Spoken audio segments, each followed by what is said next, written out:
శ్రీ మహావిష్ణువు లోక కళ్యాణం కోసం తన ఆయుధంగా సుదర్శన చక్రాన్ని ప్రయోగించేవాడన్న విషయం పురాణాల ద్వారా తెలుస్తుంది. శ్రీ మహావిష్ణువు చేతిలోని ఈ చక్రాయుధం అత్యంత శక్తివంతమైనదని చెప్పబడుతోంది. ఏ ఉద్దేశంతో శ్రీహరి ఆ చక్రాన్ని ప్రయోగిస్తాడో ఆ ఉద్దేశాన్ని నెరవేర్చనిదే తిరిగి రాకపోవడం ఈ చక్రం యొక్క ప్రత్యేకత. దేవతలను, మహర్షులను, సాధారణ మానవులను అనేక ఇబ్బందులకు గురిచేసిన రాక్షసులెందరో ఈ చక్రానికి బలైపోయారు. అయితే ఎంత దుర్మార్గులు అయినప్పటికీ మొదటిసారి శ్రీహరి వారిపై చక్రాన్ని ప్రయోగించిన దాఖలాలు ఎక్కడా కనిపించవు.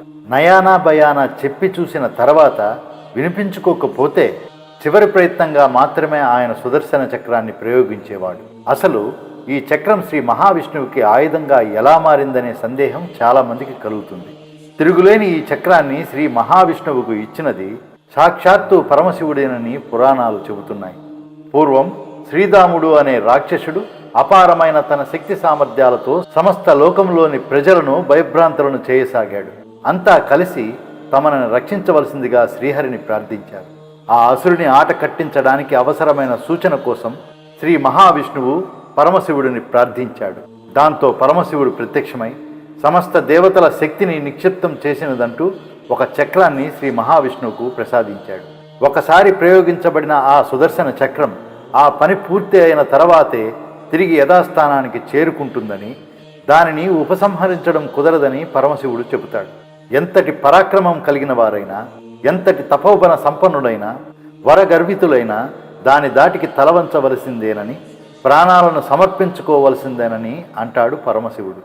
శ్రీరాముడిని సంహరించడానికి ఇదే తగిన ఆయుధమని చెబుతాడు. పరమశివుడికి కృతజ్ఞతలు తెలిపిన శ్రీ మహావిష్ణువు ఆ చక్రాయుధంతో శ్రీరాముడిని సంహరించి సమస్త లోకాలకు సంతోషాన్ని కలిగించడంలో మరోమారు ప్రధానమైన పాత్ర పోషించాడు. అయితే మరో పురాణ ఇతిహాసంలో సుదర్శనోపనిషత్తు ప్రకారం సుదర్శన చక్రం దేవశిల్పి అయిన విశ్వకర్మచే తయారు చేయబడినది. విశ్వకర్మ కూతుర్ని సూర్యునికిచ్చి వివాహం చేస్తాడు. అయితే ఆమె సూర్యుని తేజస్సు మూలంగా అతన్ని చేరలేకపోతుంది. విశ్వకర్మ సూర్యుని తేజస్సు తగ్గించడానికి సానపట్టాడు. అప్పుడు రాలిన పొడితో మూడింటిని తయారు చేశాడు. మొదటిది పుష్పక విమానం, రెండవది పరమశివుడి త్రిశూలం, మూడవది విష్ణుమూర్తి సుదర్శన చక్రం. చక్రం పూర్ణత్వానికి ప్రతీక. ఈ విశ్వమంతా చక్రమండలమయమే. 14 లోకాలు అన్నీ చక్రాలే. వాయు, వహ్ని, గగన, జగన మండలాలన్నీ చక్రాలే. ఒక్క మాటలో చెప్పాలంటే అండపిండ బ్రహ్మాండాలన్నీ చక్రాలే. ఆ చక్రాన్ని ధ్యానించి అభిషేకార్చనతో సేవిస్తే శాంతి సౌఖ్యాలు చేకూరుతాయన్నది పురాణోక్తి. శ్రీవారి బ్రహ్మోత్సవాలలో 9వ రోజు ఉదయం భూదేవి సమేత మలయప్ప స్వామి వారిని సుదర్శన చక్రతాల్వార్ వరాహస్వామి ఆలయ ప్రాంగణంలో వేంచేపు చేయించి పంచామృత స్నపన తిరుమంజనం నిర్వహిస్తారు. ఆ తర్వాత శ్రీ చక్రతల్వార్ అంటే సుదర్శన చక్రాన్ని స్వామి పుష్కరిణిలో ముంచి పవిత్ర స్నానం చేయిస్తారు. అదే సమయంలో లక్షలాది మంది భక్తులు కూడా శ్రద్ధాభక్తులతో శిరస్నానం చేస్తారు. ఆ సమయంలో శ్రీవారి పంచాయుధాలలో ప్రముఖమైన శ్రీ సుదర్శనాయుధ శక్తి పుష్కరిణి జలంలో సూక్ష్మ రూపంతో మిళితమై ఉంటాయి. అందుకే ఈ చక్రస్నానం సృష్టి చక్రానికంతటికీ అత్యంత పవిత్రమైనది. దీనికే అవభృత స్నానమని కూడా పేరు. శ్రీవారి దివ్యాయుధాలలో చక్రాయుధ ప్రశస్తి ఎంత మహత్తరమో గుర్తిస్తే చక్రస్నాన మహత్యం భక్తులకు అత్యంత స్వానుభవానికి వస్తుంది. శ్రీనివాసుని పంచాయుధాలలో మూర్తిమంతంగా, దేవతగా, ఆళ్వారుగా, యంత్రాధిష్టాన దేవతగా, దుష్ట శిక్షణలో ప్రముఖ ఆయుధంగా కీర్తించబడేది సుదర్శనమొక్కటే. భక్తై సుఖేన దుష్యత ఇతి అంటే దీనిని భక్తులు సుఖంగా చూడగలరన్నమాట.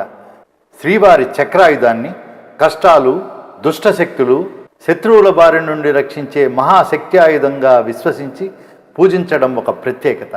దేవశిల్పి అయిన విశ్వకర్మ సూర్యుణ్ణి సానబెట్టేటప్పుడు రాలిన తేజస్సును ప్రోగు చేసి చక్రాకరమైన ఆయుధంగా రూపొందించి మహావిష్ణువుకు ఆయుధంగా ఇచ్చాడు. ఇది శ్రీహరి సంకల్పించినంతనే వచ్చి కుడి చేతిని చేరుతుంది. ప్రయోగించగానే ఎంత బలవంతున్నైనా తరిమి సంహరించి తిరిగి స్వస్థానానికి వస్తుంది. ఈ చక్రాయుధం వల్ల మృతి నొందిన వారు శ్రీ మహావిష్ణువు దివ్యతేజంలో లీనమైపోతారు. గజేంద్ర సంరక్షణకై శ్రీహరి తన చక్రాయుధాన్ని పంపాడు. భాగవతంలోని అంబరీషుని వృత్తాంతంలో దూర్వాసునికి బుద్ధి చెప్పి అంబరీషుని రక్షించుటకై శ్రీహరి పంపిన చక్రం ఎంత మహత్తర ప్రభావంతో విజ్ఞతతో ప్రవర్తించిందో గమనిస్తే అది సాక్షాత్తు నారాయణ రూపమే అని గోచరిస్తుంది. శివబ్రహ్మాదులైన ఏ దేవతలు ఆ చక్రాన్ని నివారించలేకపోయారు. అప్పుడు అంబరీషుడు ఆ మునిని రక్షించేందుకు చేసిన చక్రాయుధ స్తోత్రం సుదర్శన సహస్రనామ స్తోత్రంలోని అన్ని నామాల సారాంశాన్ని పుణికిపుచ్చుకుంది. దుష్టులందరికీ సుదర్శన చక్రం ఆయుధంలా కనిపిస్తే భక్తులందరికీ అది స్వామివారి ఆభరణంలా దర్శనమిస్తుంది. సృష్టిక్రమం దోషదూషితం కాకుండా ఈ చక్రం కాపాడుతుందనేది యోగుల విశ్వాసం. శ్రీవారి చక్రం అజ్ఞానాంధకారాన్ని పటాపంచలు చేసి జ్ఞానకాంతులను ప్రసరింపజేస్తుంది. అందుకే దీన్ని సుదర్శనం అంటారు. ధ్వజారోహణ నాడు గరుత్మంతునితో పాటు చక్రతాల్వారిని ఆహ్వానిస్తారు. అప్పుడు చక్ర గద్యంతో స్వాగతం పలుకుతారు.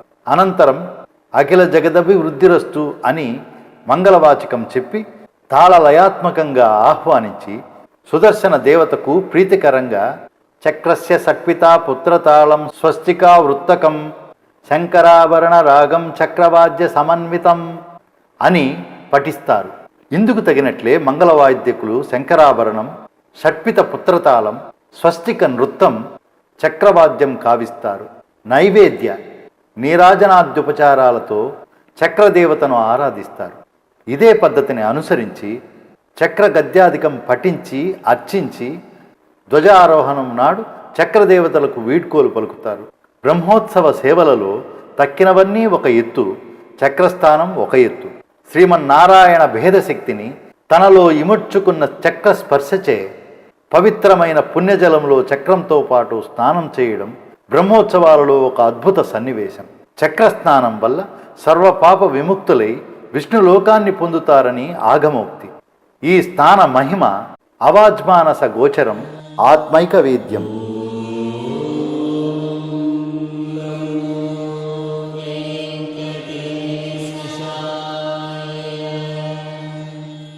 ఈ వీడియో మీకు నచ్చినట్లయితే లైక్ చేయండి లేదా షేర్ చేయండి. రెగ్యులర్ అప్డేట్ వీడియోస్ కావాలంటే మాత్రం నా ఛానల్ని తప్పకుండా సబ్స్క్రైబ్ చేయండి.